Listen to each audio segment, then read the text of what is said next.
Aleluya, aleluya. Mis ovejas escuchan mi voz, dice el Señor, yo las conozco y ellas me siguen. Aleluya, aleluya. El Señor esté con ustedes. Lectura del Santo Evangelio según San Lucas.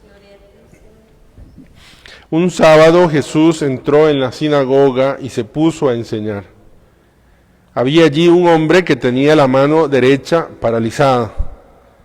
Los escribas y los fariseos estaban acechando a Jesús para ver si curaba en sábado y tener así de qué acusarlo. Pero Jesús, conociendo sus intenciones, le dijo al hombre de la mano paralizada: levántate y ponte ahí en medio. El hombre se levantó y se puso en medio. Entonces Jesús les dijo: les voy a hacer una pregunta. ¿Qué es lo que está permitido hacer en sábado? ¿El bien o el mal? ¿Salvar una vida o acabar con ella? Y después de recorrer con la vista a todos los presentes, le dijo al hombre: extiende la mano. Él la extendió y quedó curado.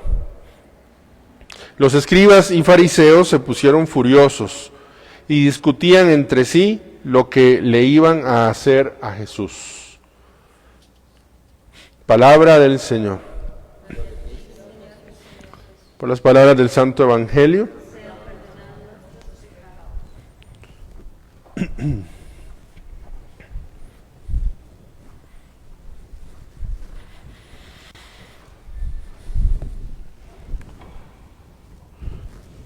Celebramos lunes de esta 23ª semana del tiempo ordinario, de las 34 semanas que tiene el tiempo ordinario. Pablo había fundado con muchísimo esfuerzo, con muchísimo trabajo, la comunidad de Corinto. Ya de por sí era muy complicado la región en la cual estaba y en la cual Corinto se ubica, un puerto, una región con una moralidad por el piso, de costumbres, muy difícil para Pablo. Y vamos a seguir en esta carta que estamos escuchando estos días los problemas que Pablo tuvo que enfrentarse con la comunidad. De hecho, él ausente dice, pero presente en espíritu, exhorta a esta comunidad. Hoy nos presenta el caso, tuvo que haber sido muy famoso, el caso de un incesto de una persona que estaba viviendo con su madrastra. Y Pablo, muy enojado, le exhorta a la comunidad que no pueden tolerar eso. Están hablando de unos cristianos, ¿verdad?, que estaban viviendo incestuosamente. Entonces Pablo los exhorta allí. Bueno, es un tema interesantísimo, el tema de la no comunión, como ayer hablábamos un poquito, y de las frases que Pablo dice: entregarlo al poder del diablo para que rescatemos su alma. Es un tema interesantísimo que uno podría masticar un poco. Sin embargo, yo quería que más bien nos fuéramos al final del texto. Pablo, para hablar un poco del cambio que tiene que haber, utiliza la imagen de la levadura. Recuerden que el pan ácimo era pan sin levadura. Y utilizando esta imagen de cómo la levadura, Pablo les hace una pregunta obvia, tal vez para todos, aunque no todos supieran de cocina, pero sí todos sabían de ritual. Y entonces les pregunta: ¿no saben que un poco de levadura hace fermentar toda la masa? Y les propone, a partir de la imagen de la levadura, pues un cambio de mentalidad. Yo, rezando un poquito el texto, me quedaba allí un poco de levadura. A mí normalmente me gusta hablar y poner un ejemplo sobre el valor de lo poco. Y a veces allí, entre las misas, traigo un vaso de agua y le digo a la gente que traigo un gotero y le echo una gotita, pero una gotita así minúscula de agua, de un líquido, ¿verdad? Y le digo a la gente que es un líquido del caño. Y entonces le digo que si se tomaría el vaso de agua y todo el mundo me dice que no. Entonces yo les digo que si es una gotita, que mire que todo el vaso tan grande y apenas es una gotita, que como no se la va a tomar, ni que fuera la mitad del vaso, ni que fuera tan grande. Y normalmente pongo el ejemplo para hablar de la mentira. La gente que habla de mentiras pequeñas, ¿verdad? Para poner el ejemplo de que también lo pequeño daña. Yo quiero mencionar rápidamente sobre poco. Y sobre lo poco nosotros podemos tener dos ideas que son muy peligrosas. Por un lado, que lo poco es no útil, y por el otro lado, que lo poco no es ofensivo. Ya me explico. Cuando alguien piensa que lo poco no es útil, es la persona que tal vez en el deseo de la santidad piensa que las cosas pequeñas no son tan útiles. ¿Verdad? Que las pequeñas cosas no son tan útiles. Y fíjense que en el camino de la gracia todo cuenta, todo es válido, todo es grande, todo en el camino de la gracia todos son triunfos. Normalmente las personas que tienen que recuperarse de muchas cosas, imagínense de un accidente, por ejemplo, mover un dedo que después de no mover nada, eso es una gran cosa. Y yo pienso que una forma de que el diablo nos ayude a nosotros, o más bien nos perjudica, quedarnos instalados, es no darle valor a lo poco. ¿Verdad? Entonces lo poco no es.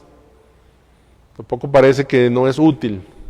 Pero por el otro lado nos hace creer el diablo también que lo poco no es ofensivo. Es decir, pero ¿eso qué es?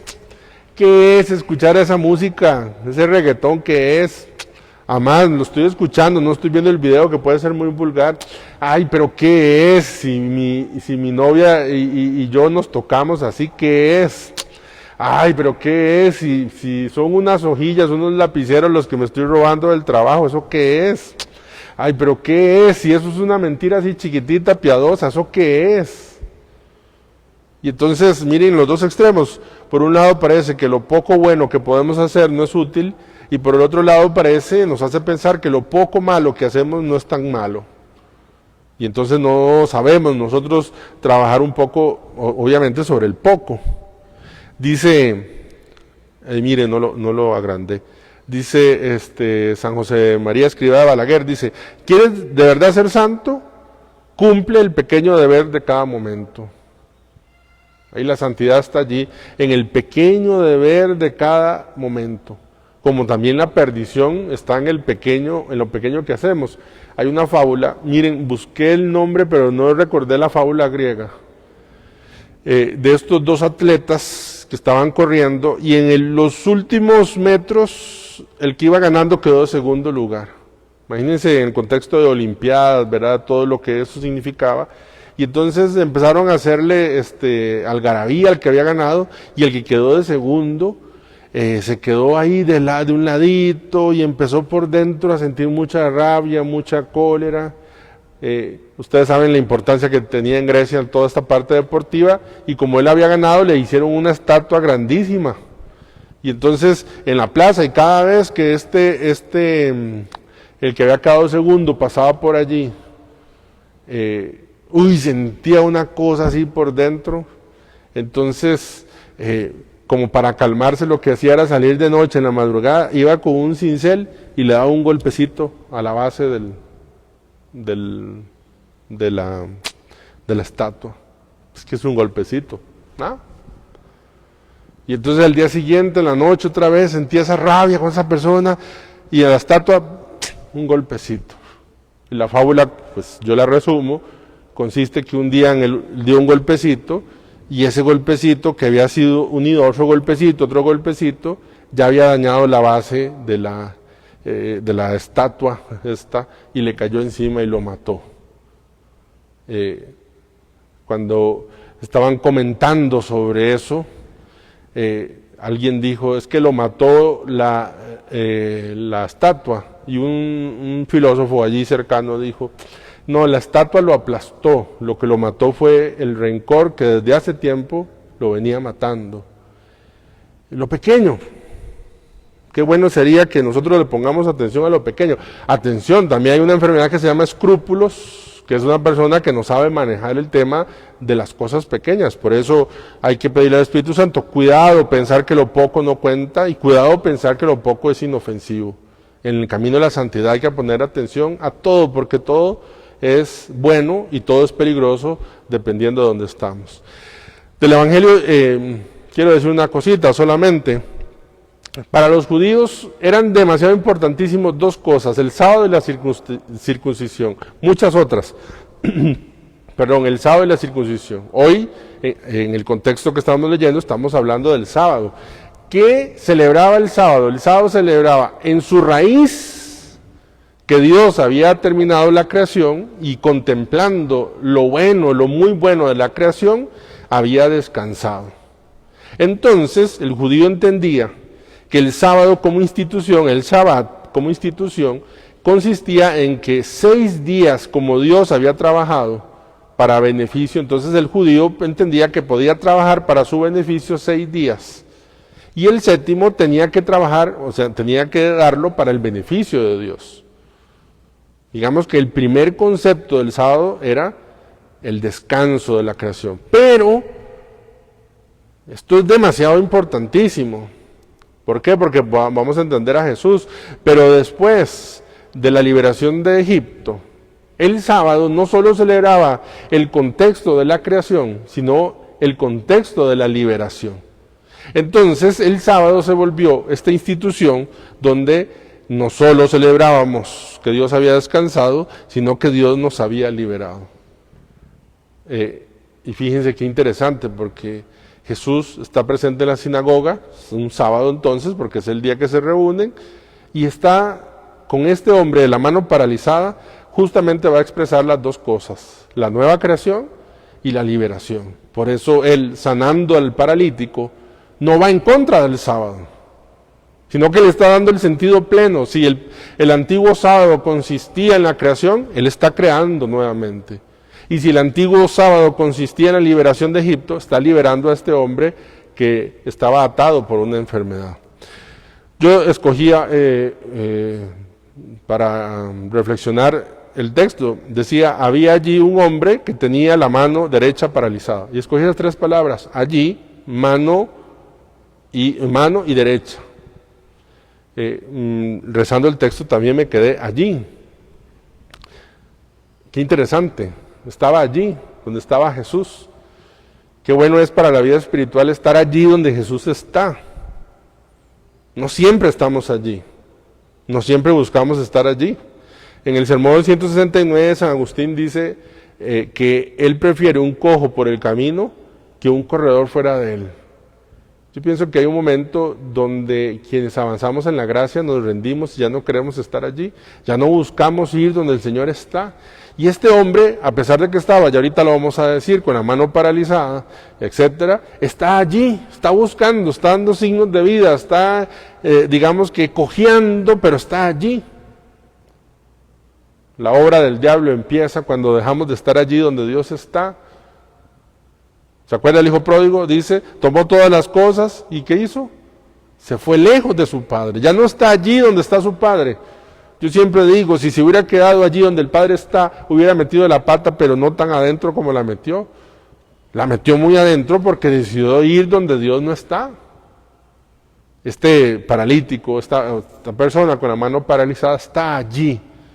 Allí donde Jesús está. Y Jesús está allí donde este hombre con la mano paralizada está. Segunda cosa, dice la mano es símbolo de trabajo. Brazo, la mano. Y qué interesante, cuando dice que la mano está paralizada, es que es una persona que no puede trabajar. Y unámoslo de una sola vez, que no es cualquier mano. El Evangelio no dice tenía la mano paralizada, dice tenía la mano derecha paralizada. En contextos asiáticos, la mano derecha la mano laboriosa y la mano izquierda la mano impura, porque la mano izquierda, sobre todo para los musulmanes, ¿verdad? Pero no deja de tener algún sentido en el contexto judío, la mano izquierda es la del aseo, ¿verdad? Incluso hoy por hoy, si usted, por ejemplo, va a saludar a una persona, a un musulmán, y su mano derecha está quebrada, no la puede, digamos, usted no le puede dar la mano izquierda, no puede saludar a alguien a la mano izquierda porque es lo impuro. También el judío dice, a la derecha los que se salvan, ¿a dónde? a la izquierda los que se condenan. Dice, el Hijo sentado, ¿a dónde? A la derecha del Padre, ¿verdad? El concepto izquierda. Entonces, miren, la mano que tiene paralizada es la derecha. Entonces está diciendo una realidad de este hombre que no puede hacer mucho porque no puede trabajar y tiene la vergüenza. Yo puse la palabra vergüenza porque la única cosa que puede trabajar es su mano izquierda, que simboliza esa impureza y eso que le da vergüenza. Y vean qué interesante la orden que le da Jesús. Recuerden, está paralizado porque su mano está paralizada y la mano es trabajo. Y tiene vergüenza. Y Jesús, para trabajar en él, en este hombre, le da dos órdenes, tres, pero estas dos primero, le dice, levántate. Y yo decía, Jesús no ocupa que esa persona se ponga de pie, como Jesús tampoco ocupaba que se llenaran las tinajas con agua para convertir el vino, como Jesús tampoco ocupaba que el ciego fuera hasta Siloé para lavarse. Pero en el tratamiento de la curación propia se necesita que uno ataque directamente, desde la fuerza de voluntad, eso. No puede hacer nada porque tiene la mano paralizada, levántese. Tiene vergüenza, póngase en medio. Lucas le gusta muchísimo hablar de en medio. Llamó a la mujer y la puso en medio, llamó a un niño y la puso en medio. Pero miren qué interesante, para mí, por lo menos para mí, en mi lectura que les estoy compartiendo en mi lección divina, es que iba a trabajar a corazón abierto. Por eso lo expone en las dos cosas más dolorosas. No puede trabajar, póngase de pie. ¿Tiene vergüenza? Póngase en medio. Yo creo que Dios trabaja así. En los que quiere hacer grandes cosas, tiene que enfrentarlo a sus grandes vergüenzas, a sus grandes fragilidades. Y luego le dice, extiende la mano. Hasta parece una burla. ¿Qué sabe este paralítico de su mano? Que está paralizada. Todo lo que sabe es que esta mano está paralizada. Y cuando Jesús lo llama y le dice extiende la mano, tiene que meterse en una dimensión nueva en su mente. Todo lo que usted sabe es que usted tiene problemas con la pornografía. Todo lo que usted sabe es que usted tiene problemas con la mentira. Todo lo que usted sabe es que tiene problemas con la cólera. Todo lo que usted sabe es que tiene problemas con el alcohol. Todo lo que usted sabe es que tiene problemas, todo lo que usted sabe. Y ahora Dios lo pone frente a algo que usted no sabe y que incluso hasta usted cree que no puede. ¿Qué sabía él? Que su mano estaba paralizada. ¿Qué sabía él? Que él no podía sobre la mano. Yo puse la imagen de una hoja cayendo. Monseñor Victorino siempre dice, imagínense que yo suelte la hoja. Y lo que va a pasar con la hoja, ¿qué pasa? Que se caiga. Y él siempre nos decía que cuando yo suelto la hoja, si la hoja queda flotando en el aire, de propio de la hoja es que la hoja se caiga. Pero si la hoja queda flotando es porque hay una fuerza extra a la hoja que lo sostiene. O sea, digámoslo distinto, ¿qué era lo de suyo de este paralítico con la mano paralizada? Que estuviera paralizada. ¿Qué le está diciendo Jesús? Que va a haber una fuerza superior a él que lo va a hacer actuar. Y entonces sucede. Y luego le dice el texto, extendió la mano y quedó curado. Yo no sé si ustedes, pero yo tengo problemas con esa frase. Me parece que los verbos están en desorden. ¿Cómo? Extendió la mano y quedó curado. ¿No les parece más lógico? Lo curó. ¿Y qué hizo? Y extendió la mano. Porque para que él pudiera extender la mano, lo primero que tenía que hacer era curarlo. A mí me parece, en mi lectura, en mi lección divina, a mí me parece que la curación empezó con la obediencia. Por eso dice, extendió la mano, porque lo que él hizo fue obedecer. Obedecer contra toda evidencia. Obedecer contra toda evidencia. ¿Verdad? Y si en el origen del pecado nuestro está la desobediencia, en esta nueva creación que está haciendo con este paralítico, en el día sábado, en el día que se significaba la celebración de la creación, en el día de la liberación, está siendo una nueva criatura a partir de la obediencia. Obedece, a pesar de lo que sabe, y a pesar de lo que sabe de sí mismo. El texto no dice, pero Señor, es que yo soy paralítico, tal cosa, esto, lo otro. No, no. A mí me parece, es mi lectura espiritual un poco. ¿Qué quiero invitarte entonces? Bueno, quiero invitarte hoy a esas dos cosas. Primero, atención con lo poco. No es tan inofensivo y no es tan inútil como puedes pensar. Es bueno, es necesario delante de Dios. Eso tómalo en cuenta. La santidad se basa en cosas pequeñas. De hecho, yo te digo, mira, vos te robarías del banco 200 millones de colones. Yo espero que usted me diga que no. Pero si usted se encuentra 5,000 colones que no son suyos, los robaría. Bueno, el momento es que los coge, los está robando porque no son suyos. Ve como lo poco uno lo deja pasar. Y parece que lo grande no tanto, bueno. Y lo segundo, entonces, seamos obedientes ante la obra que Dios está haciendo, por encima de lo que sabemos de nosotros mismos y más allá de lo que nosotros podemos de nosotros mismos. Dios quiere más.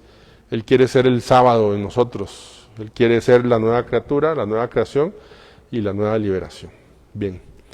Gloria al Padre, al Hijo y al Espíritu Santo.